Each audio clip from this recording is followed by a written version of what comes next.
पद म्हणजे एक प्रकारची इज्जत, एक प्रकारचे लेवल, एक प्रकारची स्टेटस असतं, त्याला आपण पद असं म्हणतो. आपण म्हणतोय तुझी पद काय, तुझी योग्यता काय, तर पतित म्हणजे पद या योग्यतेच्या पलीकडे गेला. योग्यता ज्याला काही योग्यता नाही. वास्तविक आपल्याला माहिती आहे की या शरीरामधून प्राण निघून गेल्यानंतर या शरीराचं काही मोल राहतं का? निश्चितच काही नाही. आपण कधी या देहाला आजारात जाऊन पुजतो किंवा त्याला अग्नी देतोय ती घाई आपण करत असतो. म्हणून त्याला आपण काय म्हणतो? पतित, म्हणजे पतिताच्या वेगळं, अतीत, पताच्या वेगळं झालेलं, अतीत झालेलं, वेगळं झालेलं हे जे शरीर आहे, या पतित शरीरामध्ये प्रभू श्री चक्रधरांनी प्रवेश केला आणि ते पतित हरिपाळ देवाचं उठविलं आणि मग या महाराष्ट्रामध्ये रामयात्रेच्या निमित्ताने स्वामी श्री चक्रधर या महाराष्ट्रामध्ये येतात आणि आल्यानंतर वारंवारी गावोगावी जाऊन जीवाला शोधतात. यामध्ये स्वामी श्री चक्रधरांनी विषयाचा दृष्टांत निर्माण केलेला आहे. तो दृष्टांत आपल्याला पुढे सांगलेला आहे की कोणी एक विषय असेल, म्हणजे एखादा एक मनुष्य असतो, विषय असतो, तो पात्र लागी देशोदेशी गावोगावी हिंडे, ज्या ज्या ठिकाणी त्याला पात्र भेटेल, सुंदरता दिसेल तिथे तो रमत असतो. तसा परमेश्वर आर्ता कारणे, जे आर्तवंत जीव आहेत त्या जीवा कारणे गावोगावी देशोदेशी हिंडतात नव्हे तर हिंडले. आणि हिंडून मग कोणाला वेदाद्वारे, कोणाला बोधाद्वारे, कोणाला ज्ञानाद्वारे, कोणाला लीलेद्वारे स्वामी श्री चक्रधरांनी प्रत्येक जीवाचं उद्धरण केलं. उद्धरण म्हणजे काय, तर ऊर्ध्वकरण. ऊर्ध्व म्हणजे वर जाणे, वर उतरल्या जाणे, अपरवर्धा प्रकल्प आणि निम्नवर्धा प्रकल्प. ऊर्ध्ववर्धा म्हणजे जो वरच्या बाजूला आहे त्याला आपण काय म्हणतो? ऊर्ध्व. जो वरच्या बाजूला आहे त्याला आपण म्हणतो ऊर्ध्व. ऊर्ध्व लाईट गेली. ऊर्ध्ववर्धा प्रकल्प आणि निम्नवर्धा प्रकल्प. जो खाली आहे त्याला आपण निम्न म्हणतो, खालच्या निम्नस्तरीय, खालच्या स्तराचा. तर अशा प्रकारे जीवाचं उद्धरण करतात. म्हणजे काय करतात परमेश्वर, तर जीवाला योग्यताकारक लीळा घडवून, योग्यतेचं परमेश्वर त्याला व्यापार सांगून त्या जीवाचं शुद्धीकरण करतात. म्हणजे त्या जीवात्म्याला वर उचलतात. म्हणजे काय करतात की परमेश्वराच्या वाटचालीकडे त्याला लावतात. परमेश्वराच्या वाटचालीचा जो रस्ता आहे त्याकडे परमेश्वर योजितात. आपण उपदेश घेतला म्हणजे लगेच आपण ऊर्ध्व झालो असं नाही, तर ती एक प्रक्रिया आहे. आपण आज उपदेश घेतला म्हणजे काय केलं, तर आज आपण परमेश्वराचे झालो. एखादा मंत्री झाला म्हणजे काय होतं की तो आज मंत्रिपदाची शपथ घेतो की मी अमुक अमुक, स्वतःचं नाव घेतो, मी अमुक अमुक आजपासून या ईश्वराची शपथ घेतो. किंवा तो ज्याला म्हणतो त्या माणसाची, त्या व्यक्तीची किंवा त्या देवतेची किंवा त्या अधिष्ठात्याची तो शपथ घेतो आणि म्हणतो की मी आजपासून या संविधानाप्रमाणे चालेल, तुम्ही सांगितलेल्या नियमाप्रमाणे मी चालेल आणि सर्व जनतेची सेवा करण्याची मी प्रतिज्ञा घेतो. तसं आपण उपदेश घेतो म्हणजे काय करतो, तर देवा तू माझा मी तुझा, ही प्रतिज्ञा मी आजपासून घेत आहे. अधिकारिकरित्या मी आजपासून तुझा झालो. आणि मग आपण निमित्त कोणाला करतो, तर एखाद्या महात्म्यांना आपण निमित्त करतो, एखादा ज्ञानीला आपण निमित्त करतो. मग आता ज्ञानीला निमित्त करणं म्हणजे काय, एखाद्या महात्म्याला निमित्त करणं म्हणजे काय, तर त्याचा अर्थ असा आहे की ज्याप्रमाणे आपण एखादी वस्तू प्राप्त करतोय बाजारातून, तर ती एखादी चायनामेड घेतली किंवा अनधिकृत डीलर कडून घेतली आपण, तर त्याची गॅरंटी आपल्याला कोणीही देत नाही. त्यामध्ये जर काही बिघाड झाला तर ती दुरुस्त करून आपल्याला कोणीही देत नाही. परंतु तीच वस्तू जर आपण एखाद्या अधिकृत डीलर कडून घेतली, जो त्या कंपनीशी अधिकृत आहे, तर मग मात्र आपल्याला त्याची गॅरंटी मिळते, वॉरंटी मिळते आणि रिप्लेसमेंट आपल्याला ग्वाही पण मिळते. तसं हे संत आणि महात्मे ज्ञानी हे काय, तर हे परमेश्वराचे अधिकृत असलेले प्रचारक आहेत.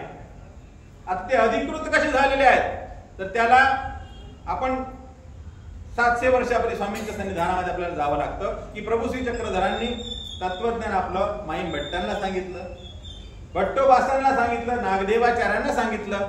मग नागदेवाचार्यांच्या सन्निधानी स्वामी श्री चक्रधरांच्या उत्तरपंथे गमनानंतर श्री नागदेवाचार्यांच्या सन्निधानामध्ये बरीचशी संत मंडळी येऊ लागली, बरेचसे अनुसरण येऊ लागले, बरेचसे संन्यस्त होऊ लागले. मग हे तत्वज्ञान, स्वामी श्री चक्रधरांचं तत्वज्ञान म्हणजे काय, तर परमेश्वरापासून झालेला बोध, हे महत्वाचं आहे. नुसतं तत्वज्ञान महत्वाचं नाही. तत्वज्ञान तुम्हाला पुस्तकात पण वाचायला मिळतं, ते तुमच्या महत्वाचं नाही. काळाक्षरे बोध नव्हे, नुसते काळे अक्षर वाचल्याने बोध मिळत नाही, तर तो अधिकृत व्यक्तीकडून आपल्याला प्राप्त करून घ्यावा लागतो. तोपर्यंत आपल्याला बोध होत नाही. तर बोध कोण आम्ही देतो का, तर नाही. बोध हा परमेश्वराकडूनच होतो. आम्ही काय करतो, तर फक्त शब्द बोलतो, वैखरी वाचा याद्वारे शब्द बोलतो. ते शब्द तुमच्या कानामधून अंतःकरणामध्ये जातात आणि मग कुठल्या शब्दाने तुम्हाला बोध होईल. बोध म्हणजे परमेश्वरावर असलेली प्रतीती, हा ईश्वर आहे, मी जीव आहे, हा मोक्षदाता आहे, अशी जेव्हा माणसाला प्रतीती येते, मग तो कुठल्याही सुखात असो कुठल्याही दुःखात असो, त्या परमेश्वराला तो सोडत नाही. कारण सुख आणि दुःख हे प्रत्येक माणसाच्या मागे लागलेलेच आहे. या जगामध्ये धीरूबाई पासून सामान्य सांभारापर्यंत कोणीही घ्या, प्रत्येक माणूस सुख आणि दुःखाने भरलेला आहे. परंतु परमेश्वराचा जो झाला तो मात्र त्या परमेश्वराला सोडत नाही. काय उपदेशांच्या मागे काही सुख दुःख नाहीत का, आहे की नाही, आहेत ना. सुख आणि दुःख हे प्रत्येक माणसाच्या मागे आहे. सुख आणि दुःख हे आपल्या कर्माची उपज आहे. आपण जे कर्म केलेले आहे त्यानुसार आपल्याला सुख आणि दुःख हे मिळत असतं. ते काही आपल्याला दुसऱ्यांची मिळत नाही. परंतु सुखामध्ये आपण आपली कंप्लेंट करत नाही. करतो का? सुख जर चालू असेल, सगळं व्यवस्थित चालू असेल, तर आपण कोणाला सांगतो का की नाही बाबा मी खूप सुखात आहे, आता मला काहीच एक गरज नाही, आता मला कशाची चिंता नाही, असं आपण कधी कंप्लेंट करत नाही. किंवा माणसाजवळ सोडा, पण देवाजवळ करतो का? नाही. परंतु दुःख जर आलं तर मग मात्र आपण त्रासून जातो, कंटाळून जातो आणि मग भगवंताला म्हणतो की देवा मी तुझं एवढं स्मरण करतो, एवढं मी तुला आठवतो, परंतु माझ्या मागे दुःख का? तर हा प्रश्न आपण देवाला न म्हणता स्वतःला जर विचारला तर अधिक सोयीचं होईल. कारण काय असतं, हे जे दुःख असतं हे आपणच जोडलेलं असतं, हे आपलंच फळ आपल्याला मिळत असतं. परंतु परमेश्वर काय करतो, तर परमेश्वर अनार्जित दाता आहे.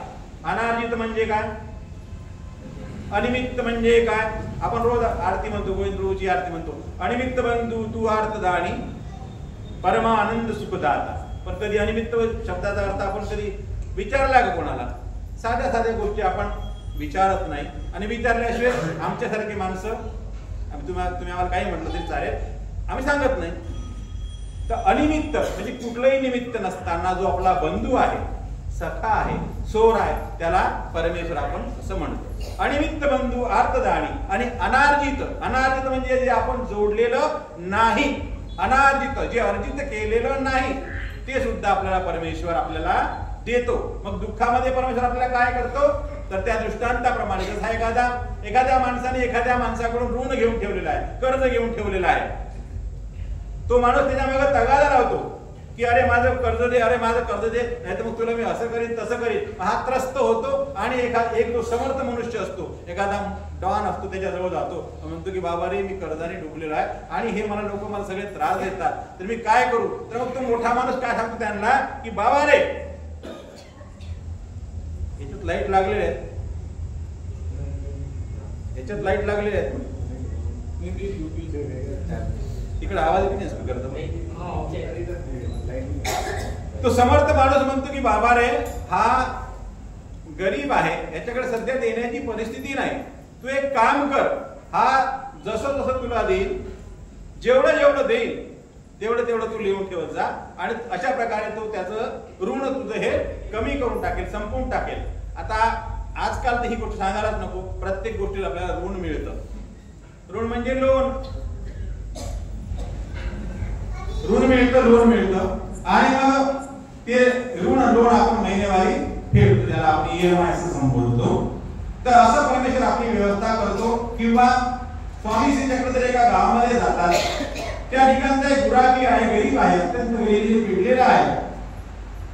त्या गुराखीची माता स्वामी श्री चक्रधरांना विनंती करते की 4 दिवस झाले हा कामावर गेला नाही, जर गुराखी कामावर गेला नाही तर घरी आणणार काय आणि खाणार काय? परंतु माणसाचे कर्म असे काही असे असतात की ते भोगल्याशिवाय अत्यंत त्यामध्ये आपल्याला नसतं. जे कर्म केलेले आहे, जे भोगल्याशिवाय गतीच नाही, की ते भोगावेच लागतात. म्हणून स्वामी श्री चक्रधर काय करतात की बाबा रे, तुझा हा जो ताप आहे, तुला आलेला जो ज्वर आहे, तुझे कर्म असे आहेत की हे तुला दूर करू शकत नाही. परंतु यात मी एक सहायता तुला करू शकतो की स्वामी श्री चक्रधरांनी त्या ठिकाणी ज्या गुराख्याचा जो ज्वर आहे तो स्वतःच्या अंगावर घेतला, स्वतः स्वामींनी भोगला आणि त्याला म्हटलं की तू आता दूर राखायला जा. अशा प्रकारचे जे कर्म असतात ते आपल्याला भोगावेच लागतात. तर जे सुख आणि दुःख आहे ते आपल्या स्वतःला भोगावे लागतात. तर अशा प्रकारे स्वामी श्री चक्रधरांनी हरिपाळांचं जे देह आहे, पतित असलेलं, ज्याला काही कुठलीही पद नाही, कुठलीही योग्यता नाही, ते स्वीकारलं आणि या महाराष्ट्रामध्ये येऊन, महाराष्ट्रात स्त्री पुरुष सगळे असेच पडलेले होते, पतितासारखेच पडलेले होते. कारण त्या काळी धर्म आचरण्याचा, धर्म ऐकण्याचा अधिकार कोणालाही नव्हता. अशा काळी पतित असलेल्या सर्व समाजाला जागृत करण्याकरता, चेतवण्याकरता, उठवण्याकरता स्वामी श्री चक्रधरांनी आपलं राज्य सोडलं, आपला गाव सोडला आणि या महाराष्ट्रामध्ये गावोगावी जाऊन, वाडगावी जाऊन आपलं तत्वज्ञान पोट तिरके सर्व सामान्य माणसाला सांगितलं. हा याला काय म्हणतात तर पतित होता, पतित होता, गर्भ पतित आणि दवडणे. श्री गोविंद प्रभूजी महाराज ज्यांचे या गावामध्ये वास्तव्य झालेलं आहे, त्यांचा अवतार कशाचा आहे तर दवडण्याचा. दवडण्याचा म्हणजे काय की एखादा जीवात्मा एखाद्या मातेच्या गर्भामध्ये आला, तो ऑलरेडी आलेला आहे, परंतु त्या ठिकाणी आता परमेश्वर अवतार येणार आहे. मग काय करतात परमेश्वर अवतार की त्या जीवाला सुख काला पाठवितात, त्याची दुसरीकडे व्यवस्था करतात आणि मग त्या मातेच्या रुद्रामध्ये स्वतः परमेश्वर अवतार धारण करतात. या पद्धतीला काय म्हणतात दवडणे. म्हणजे जो आधी आलेला आहे त्याचं दवडणे केलं, त्याला पाठवून गेलं आणि मग तिथे परमेश्वर अवतार आले येतात. मग आपण श्री गोविंद महाराजांच्या लीला बघतो, ऐकतो, वाचतो, तेव्हा आपल्याला श्री गोविंद महाराजांची मूर्ती कशी आठवते की डाव्या हाताची करावी वक्र करणे, आम्हालाकडे बघणे, काहीतरी बडबड करत चालणे, दाढी वाढलेली आहे, बेंबीपर्यंत वाढलेली आहे, म्हणजे वेड्या दिशासारखे आपल्याला श्री गोविंद महाराजांचं वर्तन आपल्याला दिसतं. मग हे काय आहे? परमेश्वर कुठं वेडा असतो का? परमेश्वर कुठं पिसा असतो का? तर नाही.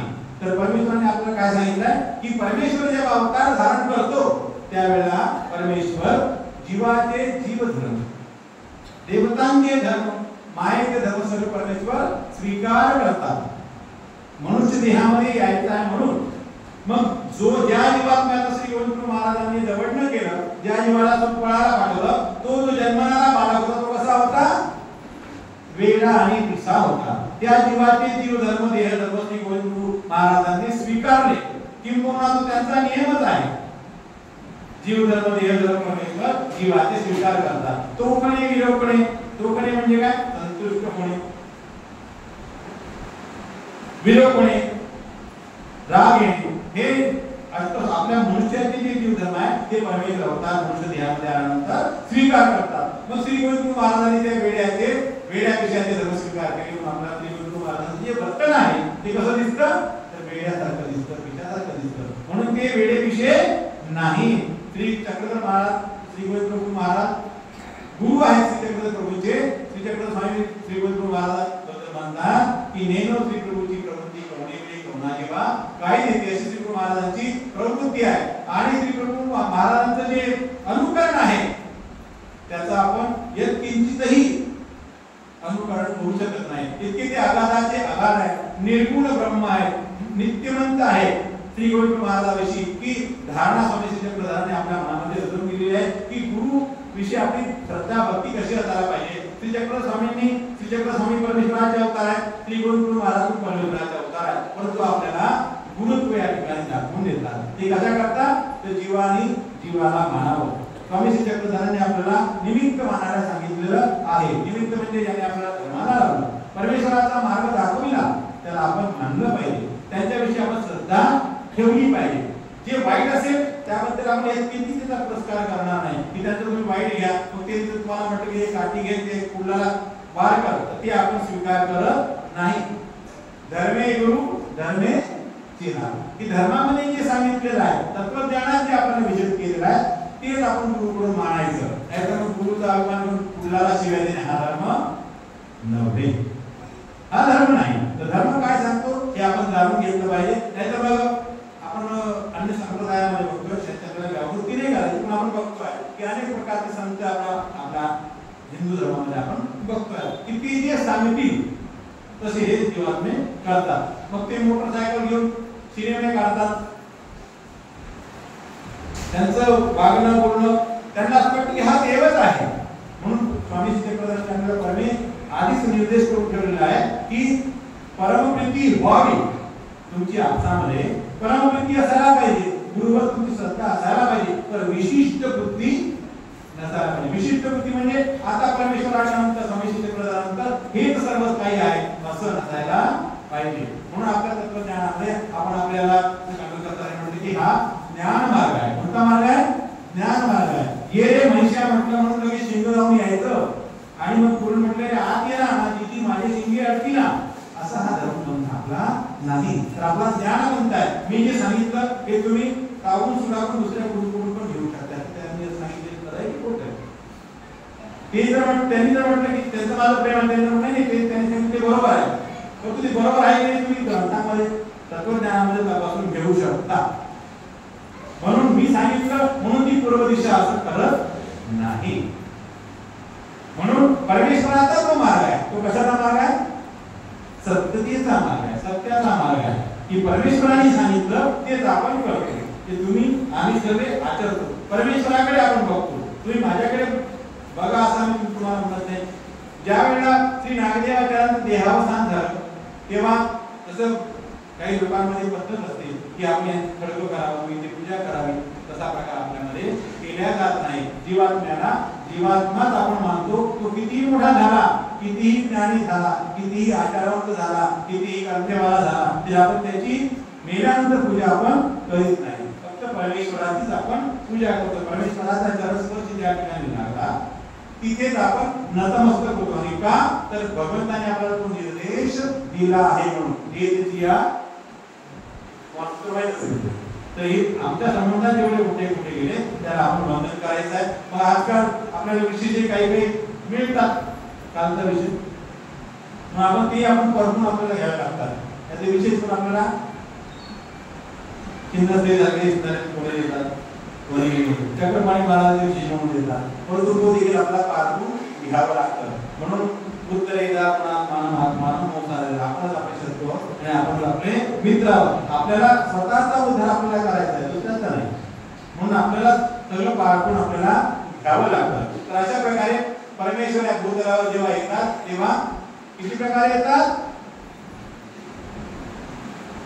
महिला मंडळी जातात, 3 प्रकारे येतात. गर्भवती आणि दवळणे.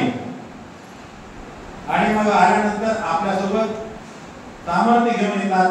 जे जे काम आहे ते घेऊन येतात. हे 3 दृष्टांत तुम्ही काल मागच्या वर्षी पण ऐकले आणि काल थोड्या पद्धतीने ऐकले. आता पुढचे जे 4 दृष्टांत ते एकाच पद्धतीचे आहे की परमेश्वर कशा प्रकारे वेदाचं संक्रमण करतात. दृक, स्पर्श, आलाप आणि अंतःकरण या 4 प्रकारे परमेश्वर वेद संचरतात.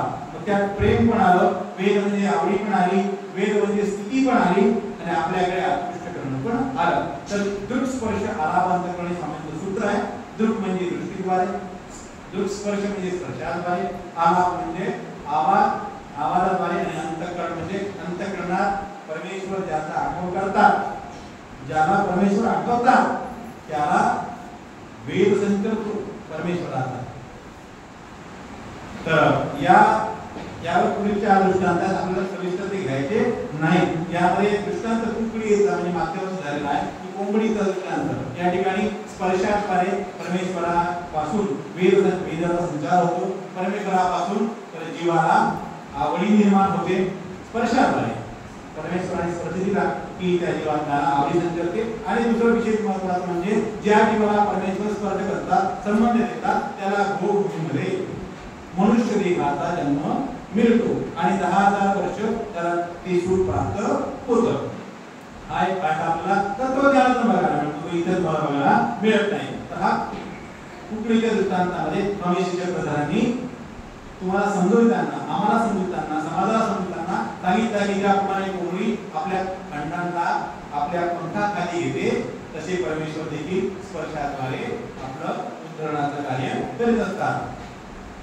नंतर मासळीचा दृष्टांत स्वामी श्रीचक्रधरांनी निरूपण केला की मासळी जी असते ती पाण्यामध्ये जात असताना आपल्या पिलांना जन्म देत जाते आणि त्या पिलांकडे मागे वळत वळत ती पुढे जात आहे. तर त्या तिच्या पाण्याने तिच्या दृष्टीतून त्या पिलांना अमृत कळा असे ते संचरे तयार होते, वाढती. त्या पिलांची वाढ होती कशाने होते? नमुद्या दृष्टीने, पाहण्याने. तर स्वामी श्रीचक्रधरांनी पण पाहण्याने पायसांना प्रेमदान दिलेलं आहे. महादेव नावाचे भक्त आहेत आंध्र प्रदेश वरंगल शहरामध्ये, त्यांना देखील दृष्टीद्वारे प्रेमाचा संचार केला आहे की तो महादेव भक्त स्वामींवर दरबार घेऊन आला आणि मग स्वामी चक्रधरांचं उपकरण जेव्हा त्यांनी काढलं तेव्हा स्वामींची नजर आणि त्याची नजर जेव्हा एकाला एक भिडली तेव्हा स्वामी चक्रधरांनी आपल्या दृष्टीद्वारे त्याला प्रेमाचा संचार केला.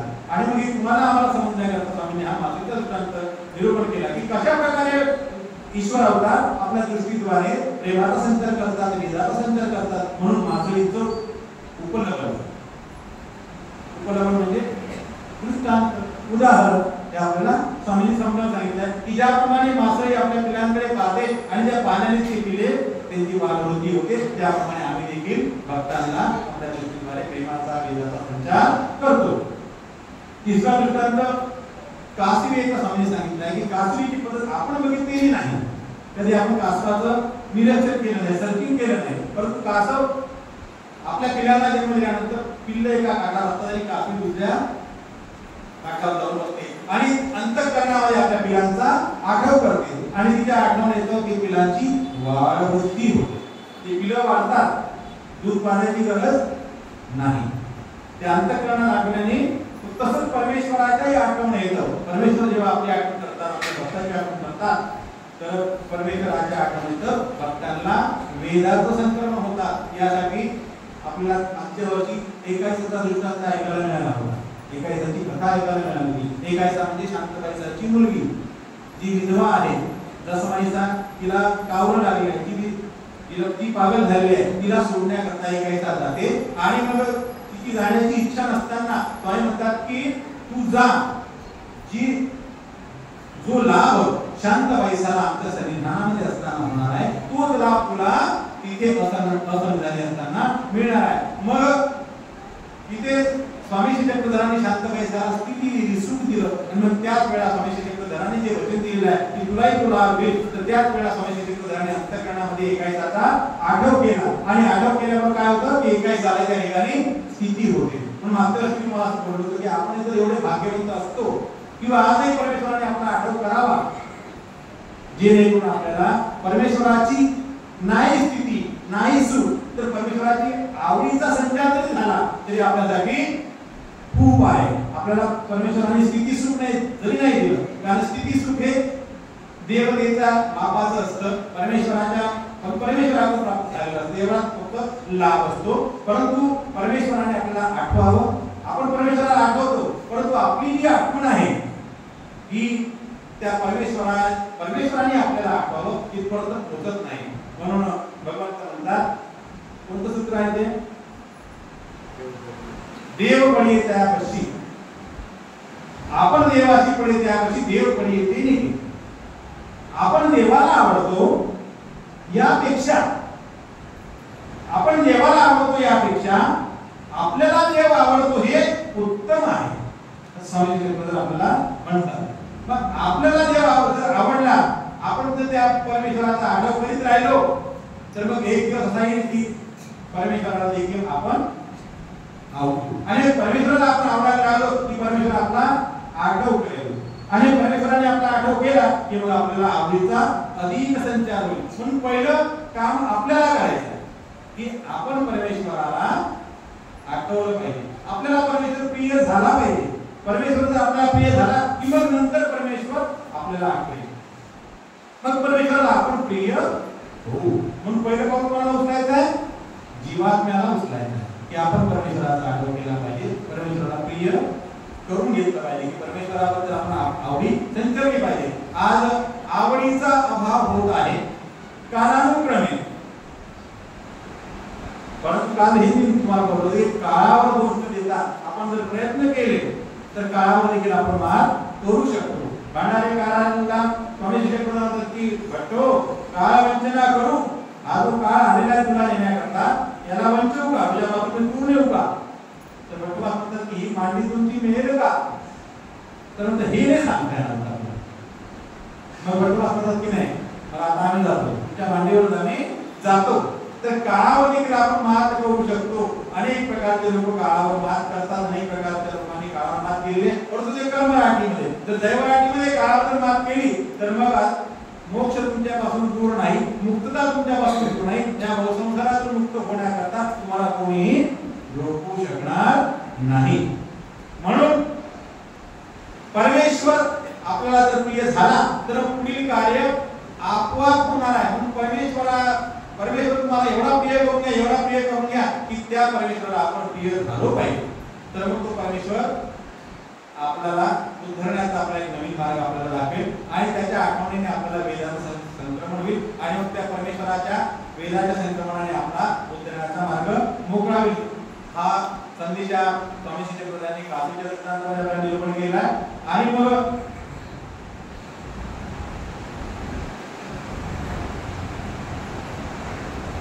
आलाप राहिला. चार दृष्टांत झाले, कुबडीचा, मासळीचा, कासरीचा आणि आलाप. आलाप परमेश्वराचे अवतार ज्या वेळेला या सृष्टीमध्ये विद्यमान असतात त्यावेळेला ते सर्वत्र विहर वर्तन करत असतात.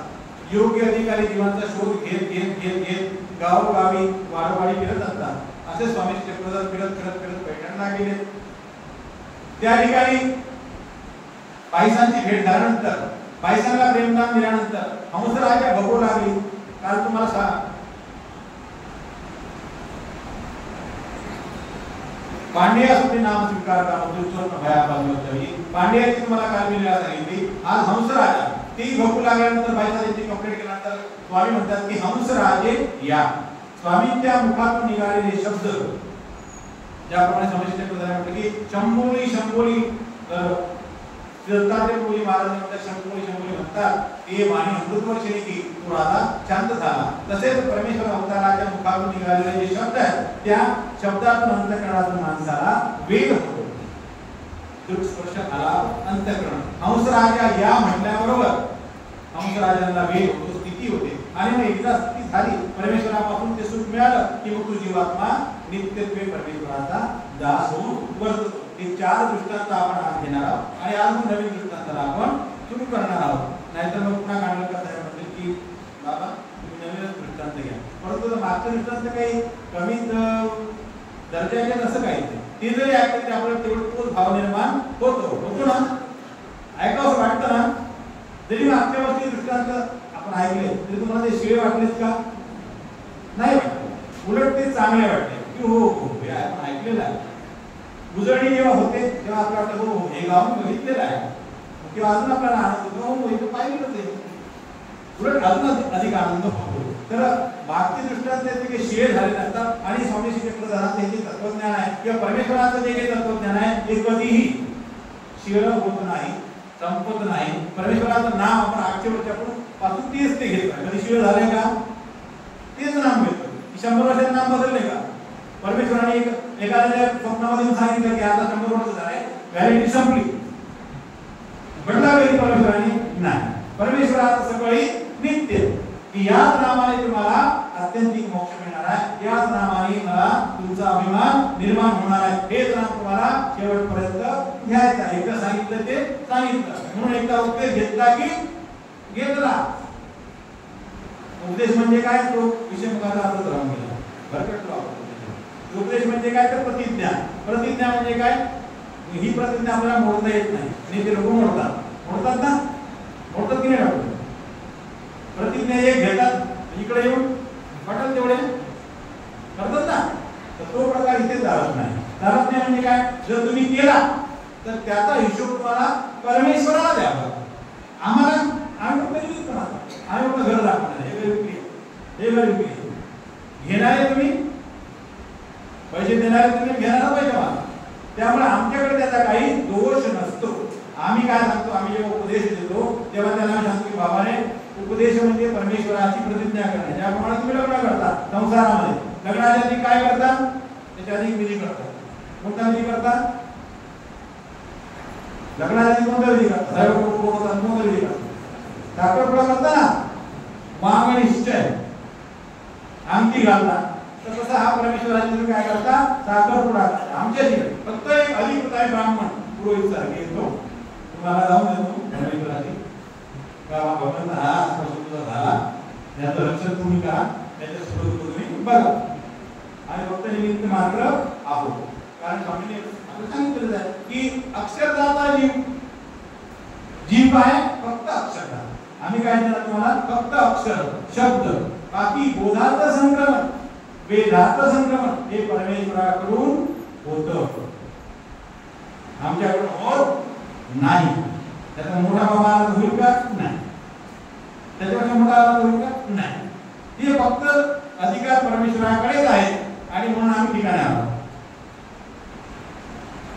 ते जर आमच्याकडे अधिकार असते तर मग आम्ही वर बघतो, कुठे बघतो असतो?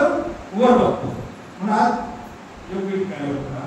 म्हणून भगवंताने काही काही अधिकार आपल्याकडे राखून ठेवले आहेत. तर ही जी प्रतिज्ञा आपण करतो उपदेश घेताना ती आमच्याशी तुम्ही करत नाही, फक्त आम्हाला साक्षी म्हणून करता, पण तू करता परमेश्वराची. आम्ही तुमच्याकडून प्रतिज्ञा करून घेतो की हे म्हणा, आजपासून हे भगवंता सर्व देवतेच्या पलीकडे असलेला परमेश्वर चैतन्य परमेश्वराचा मी आजपासून भक्त झालो आहे, दास झालो आहे. देवा आजपासून तू माझा मी तुझा, माझं सुख आणि माझं हे दुःख हे मी तुला सांगेन. आपण एका दृष्टांताप्रमाणे किती जरी दुःख मला प्राप्त झाले तरी देखील हे भगवंता मी तुझं चरण सोडून इतर देवी देवतांना कधी शरण जाणार नाही. म्हणून परमेश्वराच्या तत्वज्ञानामध्ये सगळ्यात मोठा दोष असेल तर तो म्हणजे विकल्प दोष, की भगवंताला सोडून परमेश्वराला सोडून खाली देवी देवतांची चाकरी करणे. म्हणजे तुमचे मालक अब्जोपती आहेत, करोडपती आहेत आणि मग तुम्ही एखाद्या नोकराशी पळून जेव्हा जाता तेव्हा त्या मालकाची काय अवस्था होते?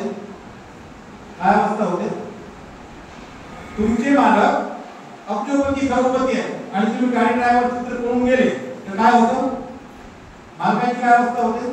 तशी अवस्था परमेश्वराची होते की मी या सर्व सृष्टीचा मालक आहे, अनंत देवी देवता अनंत ब्रह्मांडामध्ये माझी सत्ता आहे.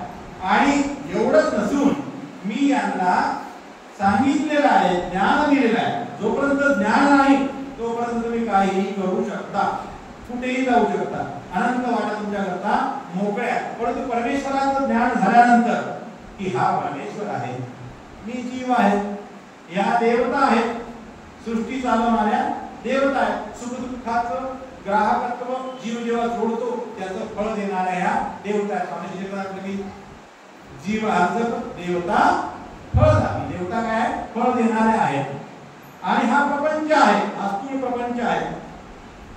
या चार पदार्थाचं ज्ञान झाल्यानंतर मग परमेश्वराला जर तुम्ही सोडसाल तर मग तुमच्यासाठी करंटे तुम्हीच.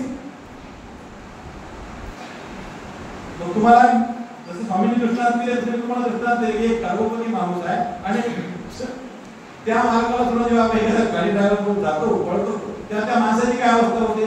मानसिक असो की शारीरिक असो की कोणती असो तशी अवस्था परमेश्वराला वाटते की मी येऊन इतकं याला ज्ञान दिलं, इतक्या समजून सांगितलं की बाबा रे या देवतेची भक्ती केल्याने तुला आसमान फळ मिळणार आहे. सुख त्यांच्याकडे पण आहे, सुख नाही असं नाही. तर चैतन्य मायेपर्यंत जे सुख आहे, चैतन्य मायेत जे सुख आहे ते सुख ते इतकं अविट आहे की त्याची बरोबरी स्वामी चक्रधरांनी ब्रह्म्याच्या सुखाची केली आहे. ब्रह्म सद्ब्रह्म, सद्ब्रह्माचं जे सुख आहे जे आपल्याला अत्यंतिक मोक्ष झाल्यानंतर मिळतं, तिथे मिळणारं जे सुख आहे आणि चैतन्य मायेचं जे सुख आहे ते सारखंच आहे. म्हणजे त्याची जी गोडी आहे ती सारखीच आहे. परंतु एकच दोष आहे, कोणता? की ते तुम्ही पता व्हावा. मायेचं जे फळ आहे हे कसं आहे? नित्य नाही, अच्युत नाही, तिथून पतन आहे. वेळ का संपला, बॅलन्स संपलं की मग खाली यावं. फक्त हा दोष आहे. नाहीतर चैतन्य मायेचं फळ देखील सुख देखील कसं आहे? अविट आहे. गोडी जी आहे ती ब्रह्म्याच्या सुखासारखीच आहे. म्हणून परमेश्वराची भक्ती करण्याची प्रतिज्ञा केल्यानंतर मग आपण शेवटपर्यंत किती सुख येऊ किती दुःख हो त्या भगवंताचे चरण आपल्याला सोडायचे नाही, कारण सुख आणि दुःख हे आपल्या कर्माचे असतात. परमेश्वराने आपल्याला कधी कोणाही जीवाला परिग्रहणी दुःख दिलेलं नाही किंवा देत नाही. सुख आणि दुःख भोगणे कोणाचं काम आहे? देवतांचं काम. परमेश्वर या भानगडीत पडत नाही. परंतु जेवढं काही होईल, जेवढं काही तुमच्या हिशोबाने जेवढं तुमचं दुःख कमी होईल तेवढं माझा परमेश्वर करतो. अनाथ दादा या वृत्तीप्रमाणे तुम्हाला सहाय्य करतो. तुम्हाला पुत्र नाही, धनधान्य नाही, तुमच्या भाग्यात नाही तरी देखील परमेश्वर देऊ शकतो. परंतु देवता तुमच्या भाग्यात असेल तर देऊ शकत नाही. देवता काय करू शकते? तर पुढील जन्मातलं जे काही आहे, पुढील जन्मामध्ये तुम्ही जे प्रोग्रेस सुख आहे ते मात्र तुम्हाला या जन्मामध्ये देवता देऊ शकते. हे एवढं फेरफार करण्याचं सामर्थ्य देवतेजवळ आहे. तसं आहे का ग्रामसेवक आहे त्याला हे फेरफार तुम्हाला करून देतो, नाव आमदार तुम्हाला करून देतो, तो अधिकार त्याच्याकडे असतो. तसं देवतेकडे पण तो अधिकार आहे. परंतु तुम्ही जे जोडलेलं कर्म आहे, तुम्ही जे जोडलेलं सुख आहे ते तुमच्याकडून कोणीही जाऊन घेऊ शकत नाही. देवता नाही, परमेश्वर तर घेतच नाही. परमेश्वराला तुमच्या सुखाची गरजच नाही. तो तर सर्व आनंदमय असलेला परमेश्वर, त्याला तुमच्या तुमच्या सुखाची काय आवश्यकता. परंतु देवता सापेक्षाभूत आहे. जिथे जिथे पारापाणी पडतं तिथे तिथे भोग घेण्याकरता येतात. आता ही नवरात्राची लीला तुम्हाला यथाकथाकडे आपण नमूद करतो. तेव्हा आज आपण एका विषयाचे 4 दृष्टांत घेतले. काल 3 आणि आज 4 हे 7 दृष्टांत तुमचे मागच्या वर्षीचे उजळणी झालेले आहे. आता आपण नवीन दृष्टांत बघणार आहोत.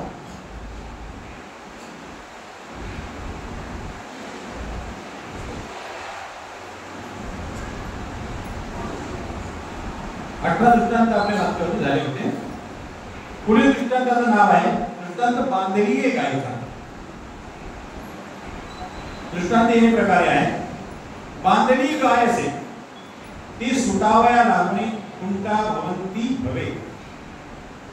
आपण खेड्यामध्ये आज तुम्ही शहरात आहात, खेड्यामध्ये खेळत आहे, राडगाव खेळत आहे, तरी आपल्या गावामध्ये आपण बघतो की एखादं वासरू आहे त्याला बांधून ठेवलेलं आहे, त्याला मोकळं व्हायचं आहे, मुक्त व्हायचं आहे, म्हणून तो काय करतो?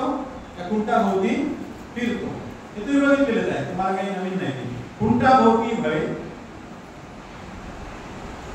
तेने तेचा गळा अधिकची आवड. होतं काय की ते जे बांधलेलं आहे बिरडे ते अजून गुंतत जातं, तो सुटत नाही. तो प्रयत्न करतो सुटण्याकरता, परंतु ते अधिक अधिक गोल होत जातं. अधिक अधिक ते गोल फिरल्यामुळे तो जो धागा आहे तो जो दोरखंड आहे तो काय होतो? अधिक तो पिळा घेत जातो आणि तो जाम होऊन जातो.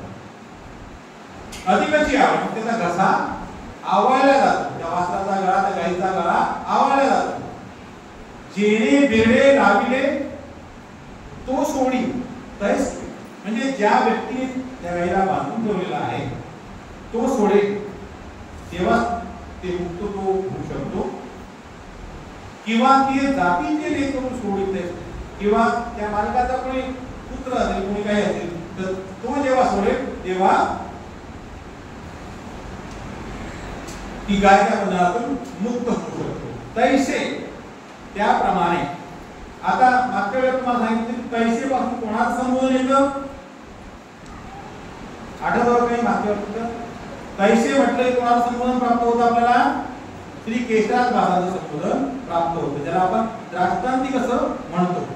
हा स्वामींनी सांगितलेला दृष्टांत आहे, परंतु यावर द्राष्टांतिक केशराज भासाने आपल्याला आणून दिलेली आहे की तैसे परमेश्वर प्रवृत्ती म्हणजे परमेश्वराच्या इच्छेने जीवास आदिमळ लागला असेल, तो पिटावया लागवणीची अनेक उपाय करी, पर ते काहीसे नाही नव्हते. देणे अधिकार नरकाची होती, स्वरूप फेडी लय पिटे का अवतार फेडी लय पिटे.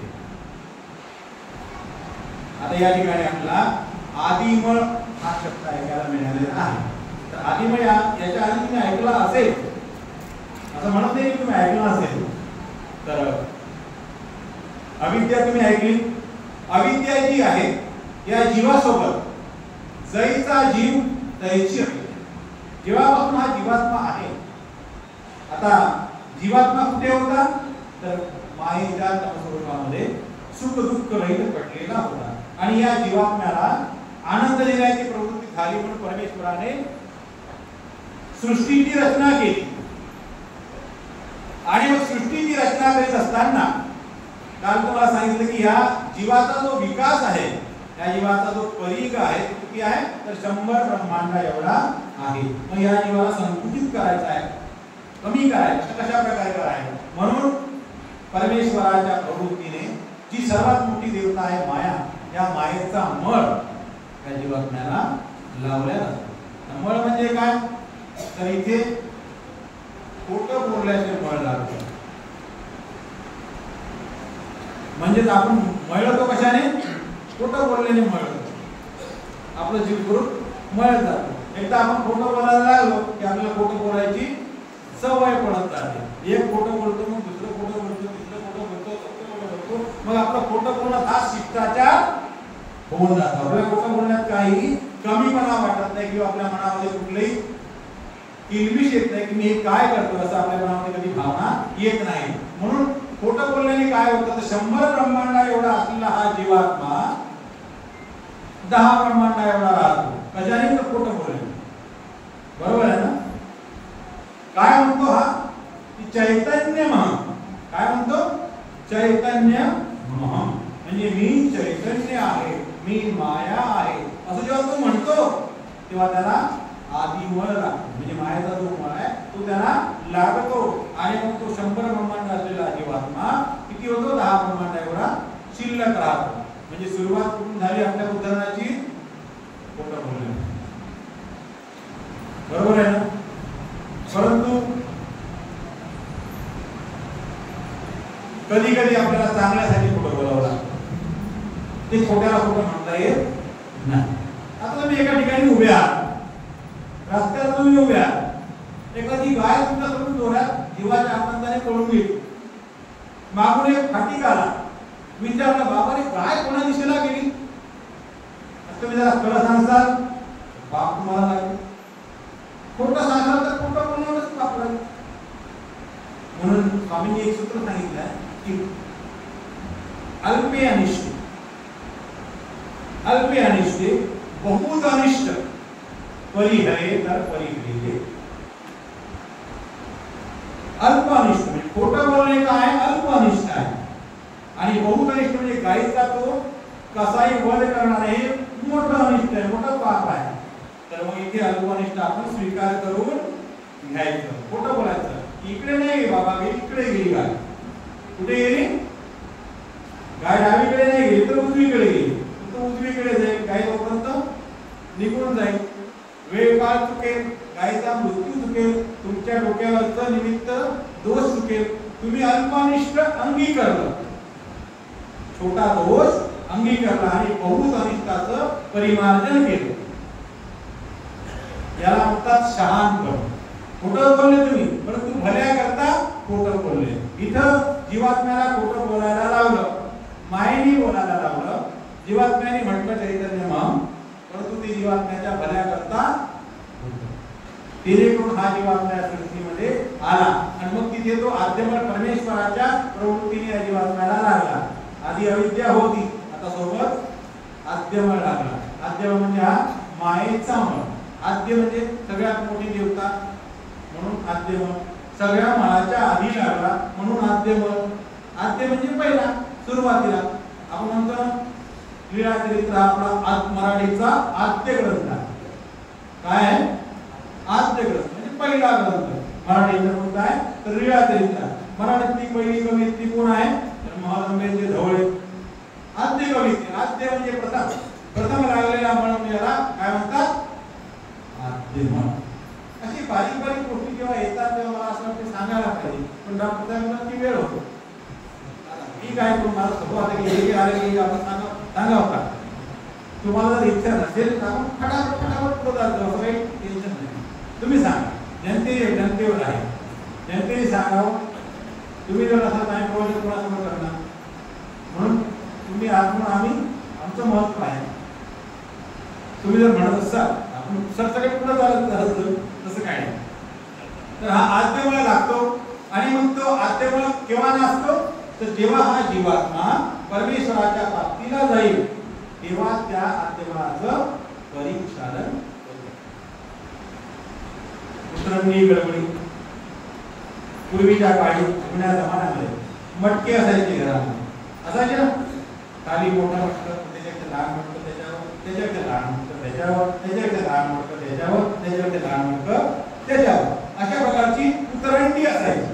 तुम्ही श्रीकृष्णाच्या लेमध्ये आपण पाहिलं असेल, वाचलं असेल की श्रीकृष्ण एखाद्याच्या घरामध्ये जायचे तर उतरंडी फोडून टाकायचे किंवा नाजूक करायचे. उतरंडी गडबडी हे हात देखील दृष्टांत स्वामी चक्रधरांनी आपल्याला सूत्रामध्ये सांगितलेलं आहे की उतरंडी गडबडी आहे. खालचं जे मोठं मडकं असतं ते जर आपण काढून टाकलं, फुटून टाकलं तर वरचे चारी पाची मडके आपोआप गळून पडतात. तसं अविद्येचा नाश झाला की आद्यमळ, अज्ञानमळ, अन्यथामळ या चारीचा नाश होतो. मग हा आद्यमळ जीवात्मा जेव्हा प्राप्तीला जातो, परमेश्वराच्या मोक्षाला प्राप्त करून येतो, त्यावेळेला या आद्यमळाचा नाश होतो. मग हा आद्यमळ लागल्यानंतर जीवात्माचा संकोच होतो आणि मग तो कसा होतो याकरता मग हा जो आदिमळ आहे, हा आदिमळ नाशण्याकरता जीवात्मे अनेक प्रकारचे प्रयत्न करतात.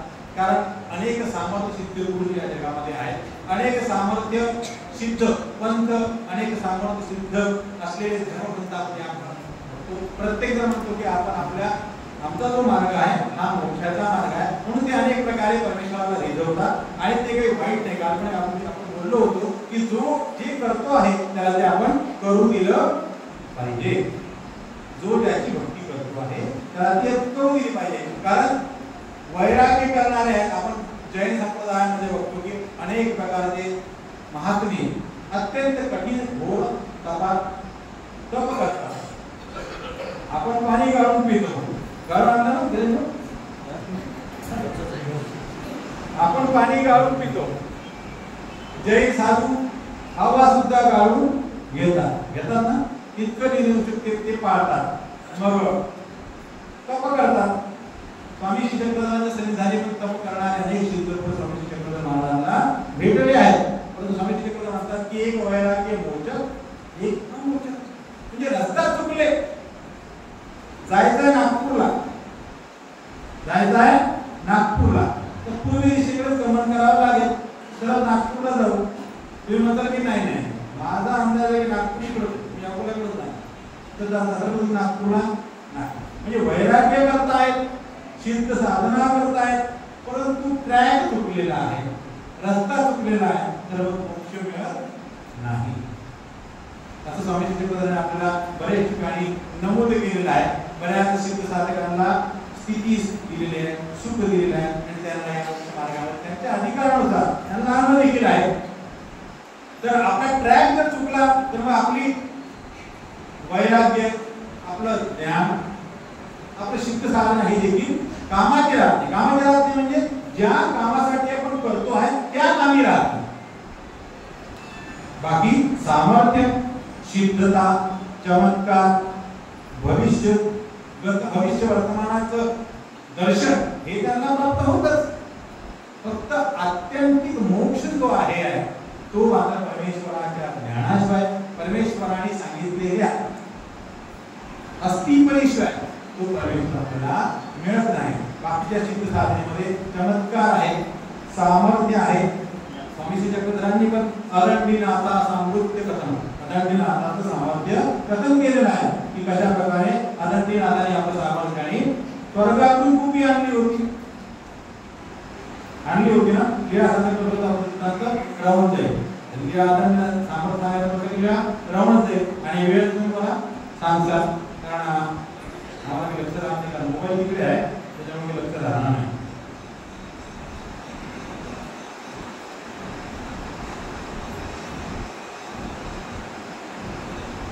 तर अशा प्रकारे आपण संख्येने कमी असलेले परमेश्वर भक्त, योग्यतेच्या बाबतीत मात्र असंख्य आहोत.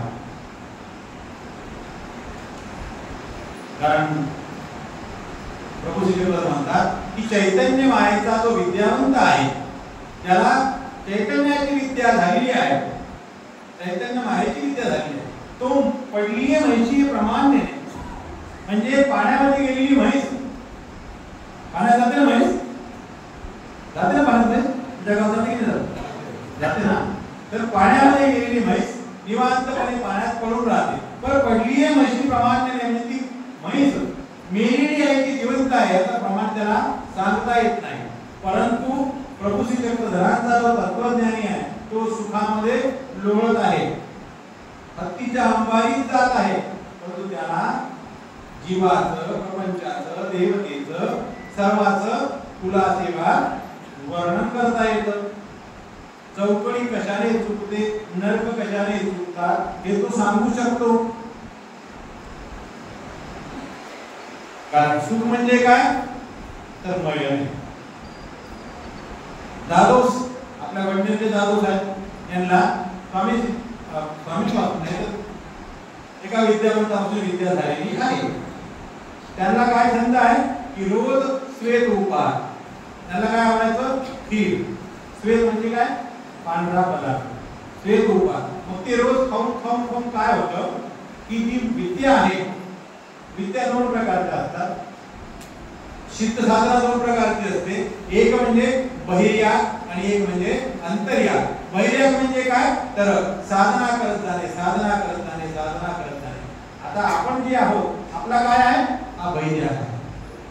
आणि बाईसांना जे मिळालं, महादेव भक्तांना जे मिळालं ते काय अंतर्या. तिथे काय करावं लागत नाही. अंतर्या म्हणजे स्वसामर्थ्य, सामर्थ्याद्वारे सगळं त्यांचं होतं. प्रेमियाचे वैसल्यात तरी जातं. असाच प्रकार कर्मराठीच्या विद्यावंतामध्ये देखील असतो की एक सिद्ध साधनेने साधना करून करून करून करून स्वतःमध्ये सामर्थ्य निर्माण करतात. आणि एक विद्यावंत असा असतो की त्याला देवतेपासून विद्या झालेली असते.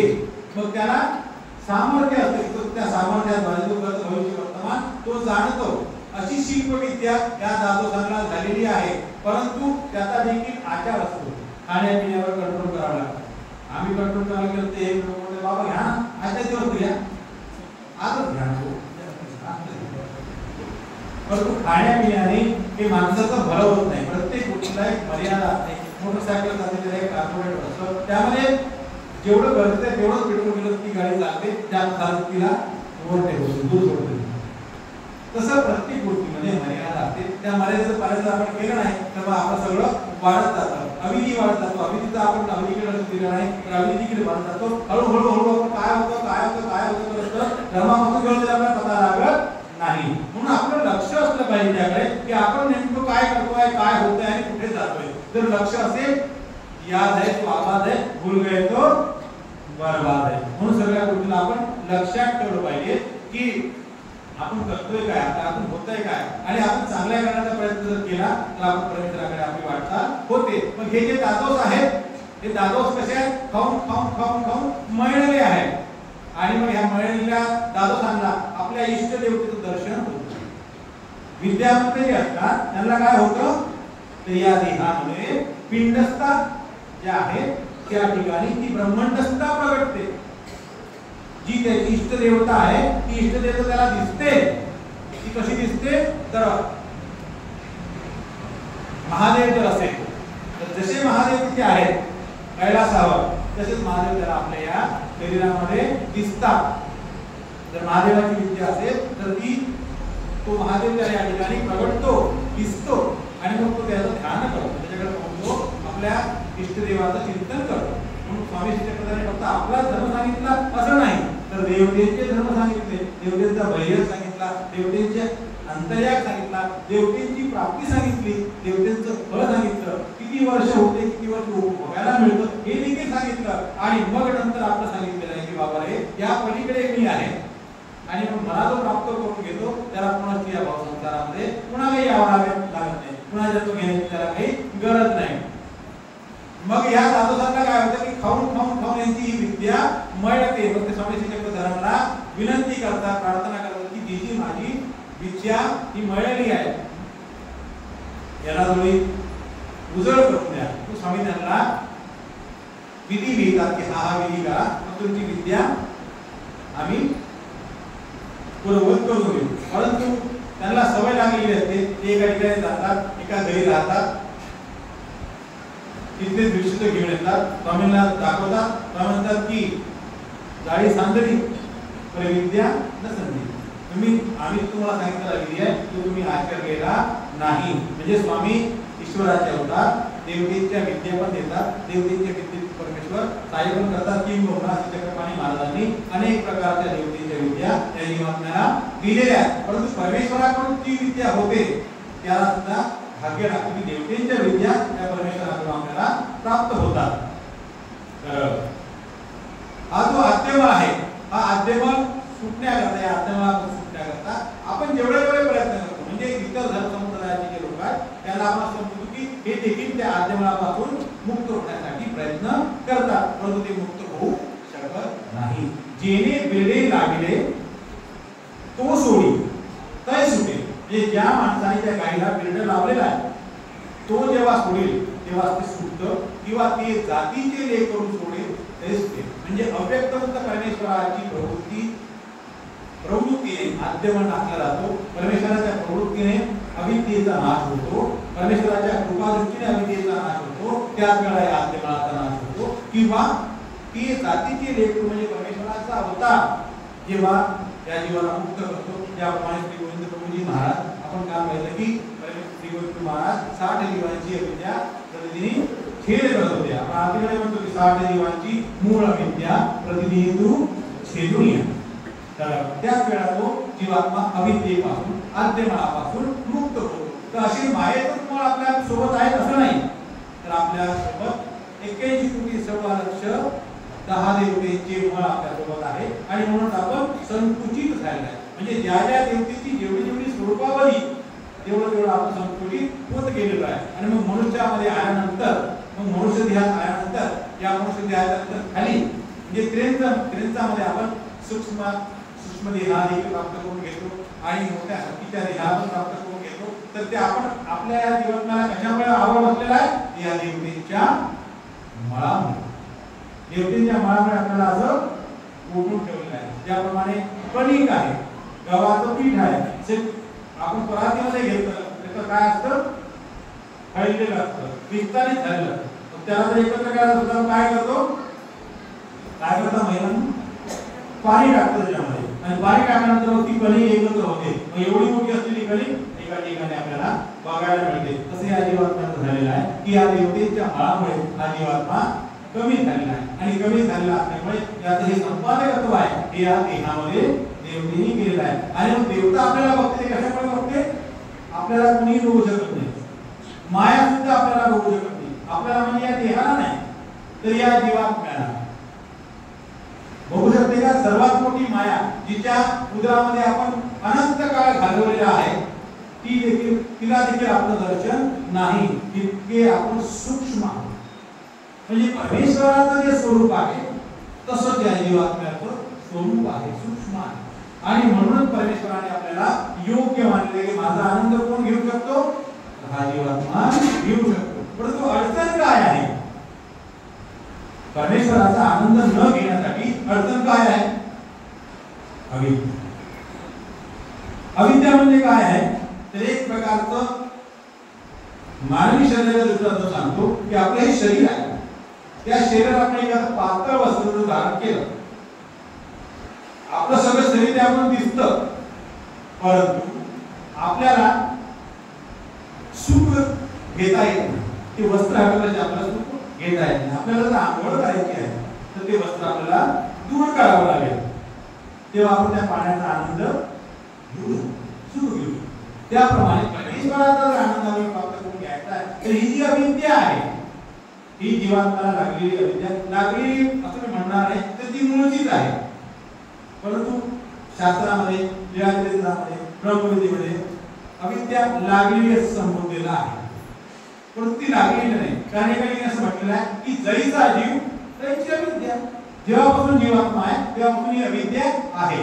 आणि ही अविद्या दूर झाल्याशिवाय परमेश्वराचा आनंद आपल्याला प्रणवू शकत नाही. परमेश्वराचा आनंद आपल्याला प्राप्त आपण करून घेऊ शकत नाही. आणि म्हणून हा जो आपला उपक्रम आहे, हा जो आपला उद्यम आहे, हा कशा करता आहे तर केवळ आणि केवळ अविद्येच्या नाशण्याकरता आहे. अविद्या नाशाकरता आपला उद्यम आहे. यासाठी दोन रस्ते आहेत, एक ज्ञान मार्ग आणि एक प्रेम मार्ग. ज्ञानापेक्षा प्रेम हे उत्तम आहे. कोणा अर्थाने उत्तम आहे तर तिथे आपल्याला काही करावं लागत नाही, तिथे आपल्याला सामर्थ्याद्वारे सगळं आपलं निस्तरल्या जातं. ज्ञानामध्ये आपल्याला साधना करावी लागते, चक्की पिसावी लागते. एखाद्या ज्ञानीचं अनुसरण घेतल्यानंतर चरितार्थ झाला म्हणजे तो मोक्षाचा अधिकारी झाला, मग परमेश्वराला लगेच मोक्षाला नेतात का? नाही. परीक्षा दिली, परीक्षेत पास झाले तरी देखील लगेच फळ तुम्हाला मिळत नाही. आता आपण जे ज्ञान प्राप्त करून घेऊन आलो याचं नाव काय आहे? याचं नाव आहे शाब्द ज्ञान. काय नाव आहे? शाब्द ज्ञान. आणि मग हे ज्ञान चरित झालं, चरित झालं म्हणजे पूर्ण झालं. तुम्ही अनुसरले, ईश्वराचं म्हटलेलं केलं, परमेश्वराने सांगितलेला विधी तुम्ही आचरला, एक प्रकार स्मरण तुम्ही परमेश्वराच्या लेखी लावलं. कोरडे निवडे जर परमेश्वराचं स्मरण केलं, कोरडे म्हणजे काही भावना नाही, परमेश्वराची काही आवडी नाही, परमेश्वराची काही भाव नाही, त्याला म्हणतात कोरडे निवडे. ओले निवडे म्हणजे डोळ्यातून अश्रू येणे, परमेश्वरासाठी रडणे, परमेश्वराच्या विरहामध्ये रडणे अर्थ ओले निवडे. हे ओले निवडे एक थोडा स्मरण जर आपल्या लेखी लागलं तर आपल्या परमेश्वराचं प्रेम मिळतं. आणि कोरडे निवडे जर आपण आचार केला, कोरडे निवडे परमेश्वराने सांगितलं म्हणून जर आचार केला तर आपल्याला ब्रह्मप्राप्ती मिळते. मग ही ब्रह्मप्राप्ती काय लगेच मिळते का? तर नाही. तर या शाब्द ज्ञानानंतर अपरोक्ष ज्ञान परमेश्वर आपल्याला देतात. अपरोक्ष म्हणजे काय? तर सपरोक्ष. सपरोक्ष म्हणजे काय? सगळं दिसणे, सगळं आपल्याला दिसतं. आपला जीवात्मा कसा आहे हे देखील आपल्याला दिसतो, शरीर नाही, जीवात्मा. जो जीवात्मा मायेला दृष्टीगोचर नाही, मायेला दिसत नाही. माया कशाद्वारे जीवाला समजते की हा जीव आहे? तर अविद्येला पाहते आणि म्हणते की हा जीव आहे. पण सगळ्या देवता जीवाला काय समजतात? प्रत्येक देवतेचा मन या जीवासोबत आहे म्हणून ते आपल्या मनाला म्हणते की हा जीव आहे. म्हणजे जीवाला पकडण्याचं साधन देव कोणतं आहे? तर तिचा मळ. त्या मळाद्वारे जीवाला ओळखते की हा जीवात्मा आहे. मग हे अपरोक्ष ज्ञान झाल्यानंतर हा जीवात्मा स्वतःला पाहतो, म्हणजे स्वतःच्या जीवात्म्याचं दर्शन त्याला होतं. आणि दुरून असलेला परमेश्वराचं स्वरूपाचं दर्शन देखील त्याला होतं. दूर, जवळ नाही, दूर. अजून दोन ज्ञान बाकी आहेत म्हणून दूर. त्याला स्वामींनी दृष्टांत निरूपण केलेला आहे. दृष्टांत दूरदर्शी आहे. एखाद्या आंब्याचं झाड आहे पण ते लांब आहे, तुम्हाला दिसून राहते झाड, परंतु त्या झाडाची जी महती आहे, त्या झाडाचं जे वैशिष्ट्य आहे त्याची तुम्हाला ओळख करता येत नाही. तुम्हाला दिसते की हा झाड आंब्याचा आहे, परंतु त्या झाडाच्या आंब्याच्या झाडाला किती आंबे लागले याचं तुम्हाला आकलन करता येत नाही. मग तुम्ही नावेक फलकाच आहे. म्हणजे तुम्हाला अपरोक्ष ज्ञानामध्ये गेल्यानंतर अत्यंत गमतीची गोष्ट मला सांगतो की जेवढे काही आपण भोग जोडलेले आहेत, जेवढे काही भोग जोडलेले आहेत ते सुद्धा आपल्याला संपवावं लागतात, खतम करावे लागतात. म्हणजे आता आपण मनुष्य देहामध्ये अनेक प्रकारचे जन्म जोडून ठेवलेले आहेत, त्याचा नाश करावा लागतो. म्हणजे आता तुम्ही आता लोकांचे 7 जन्म जोडून ठेवले आहेत. अपरोक्ष ज्ञानी काय करतो? एक छन्नी घेतो, एक लोखंड घेतो, त्याच्यावर एक हातोडा मारतो आणि मग एक हातोडा मारला की 7 जन्माची त्याचं परीक्षा. आणि स्वामी चक्रवर्ती म्हणतात की अनुसरले असी देवत्व आणि त्यांचं कोणी आहे म्हणजे जो अनुसरलेला आहे आणि अनुसरल्यानंतर त्याला अपरोक्ष ज्ञान झालं, मग त्याला देवत्व म्हणजे इंद्राचं फळ त्याने जोडून ठेवलेलं आहे, महादेवाचं फळ जोडून ठेवलेलं आहे, चैतन्य मायेचं फळ जोडून ठेवलेलं आहे. तिथे त्याला जावं लागत नाही. ते परमेश्वराच्या प्रवृत्तीने परमेश्वराने त्याची व्यवस्था केलेली आहे. तिथे स्वतः परमेश्वर संपवून टाकतात. त्यांचत्व होणे नाही. त्यांचत्व म्हणजे किडा, मुंगी, नरक योनी जे आहे यातही त्याला करावी लागत नाही. बाकी इंद्राचं जे पद आहे, महादेवाचं जे पद आहे, त्या ठिकाणी तो काय करतो? अपरोक्ष ज्ञानी आहे की मी इंद्र झालो असं त्याने आपल्यामध्ये खूप कामना केली की ती इंद्राचं पद संपून जातं. कारण त्याच्या कामात राहिलेलं नाही, ते त्याला त्या इंद्राच्या पदाला जाणत नाही, तर तू ते इंद्र पदाचं करणार काय? परंतु जे जोडून ठेवलेलं आहे त्याला पण संपवावं लागेल ना. तसं तुम्ही आता माता पिता मोठे होता, वयस्कर होता, आपली धनसंपत्ती कोणाला मग पूजा रस्त्याला येतात, बरोबर आहे ना? जाताना पूजा रस्त्याला म्हणजे शिकून जातात, कुणाचे अधीन करतात, आणि ज्याला पुत्र नाही संपत्ती तू का मला करतो हे देऊ मला माझे कोण सांभाळतो, माझा मोक्ष कसं आहे. तसं अप्रोक्ष ज्ञानाने जे सुरू केलेलं आहे त्याची वाट त्याला लावावी लागते. इंद्रपद झाला ते बघायचं कोणी, ते बहुकामना करतो, ते इंद्रपदाचा नाश होतो, मी इंद्र झालो, महादेव झालो, अशी बहुकामना करतो. की बहुकामना केली तर ते पद संपून जातं, नष्ट होऊन जातं. ट्रेनमध्ये जरा काही करावं लागत नाही. फक्त मनुष्य देह जेवढे जोडलेले आहेत, कोणते मनुष्याचे देह जेवढे जोडले आहेत, त्यात काही सोनाराचे असतील, काही लोहाराचे असतील, काही सुताराचे असतील, काही जयस्वाराचे असतील.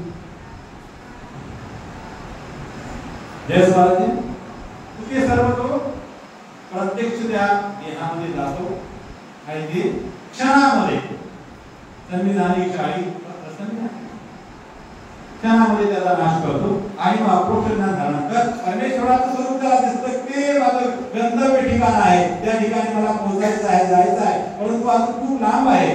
परमेश्वराच्या स्वरूपाचं त्याला दर्शन होतंय, परंतु लांब. तसं आपण मुंबईला गेलो, दादरला जातो, तू समुद्र दिसतो, अजून बरंच लांब आहे समुद्र, तिथे पोहोचायचं आपल्याला. त्याप्रमाणे या अप्रोक्ष ज्ञानाला परमेश्वराचं स्वरूप दिसतंय, त्या ठिकाणी मला जायचं आहे, स्वतःचं जीव स्वरूप दिसतंय. हा प्रपंच काय आहे तर साथ म्हणून घेऊ नये, नटिका म्हणून सोडू नये.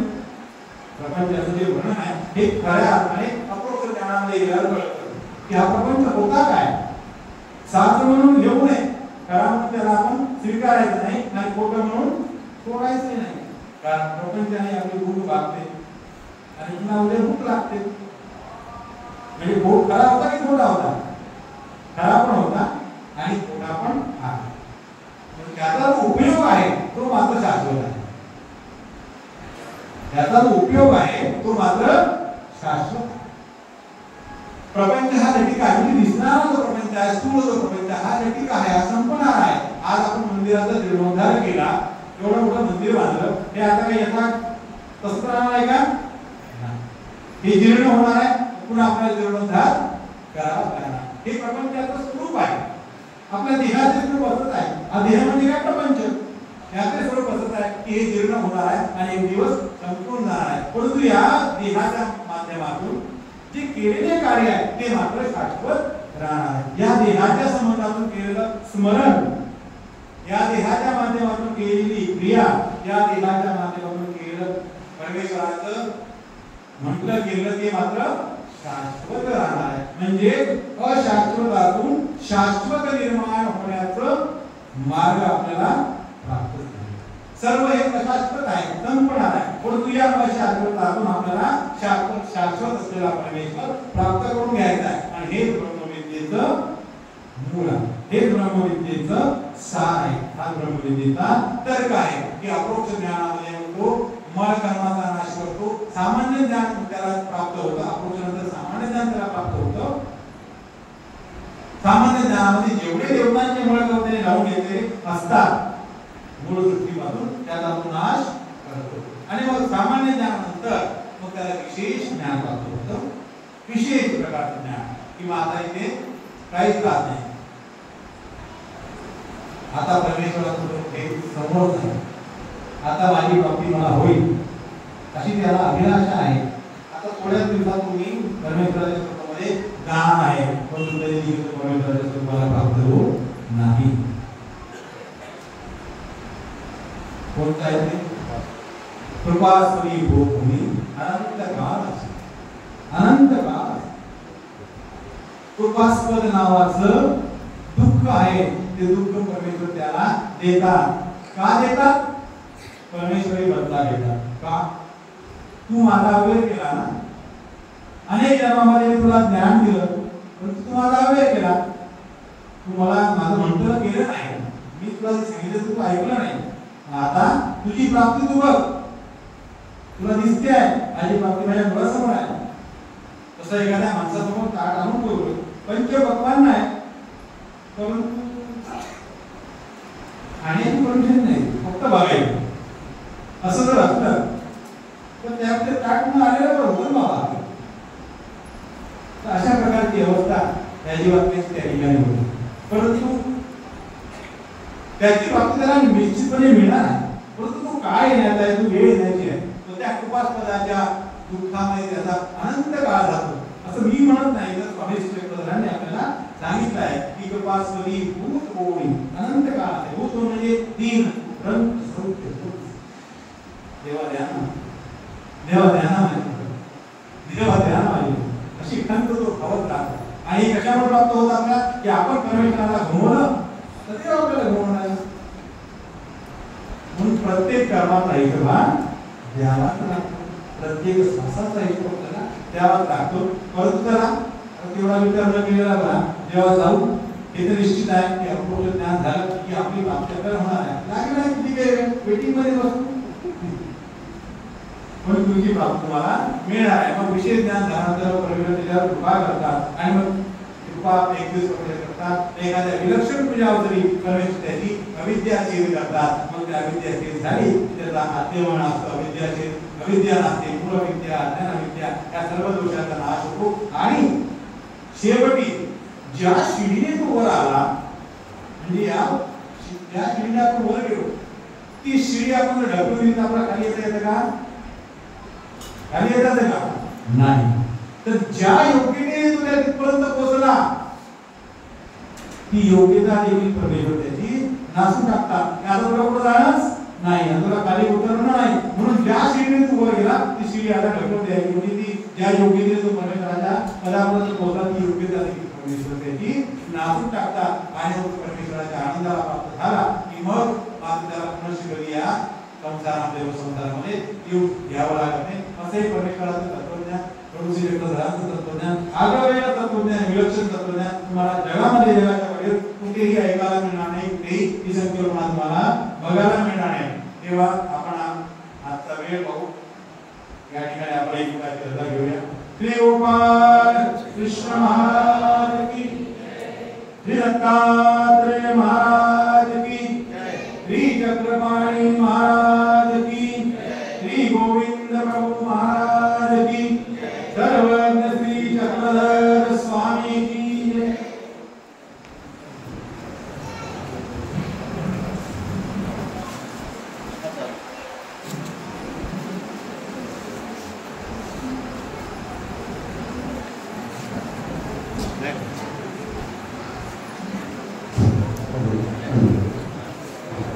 अतिशय सुंदर या ठिकाणी विवेचन बाबांनी जीवाचं तत्वज्ञान आपल्या समोर मांडलं आहे. आणि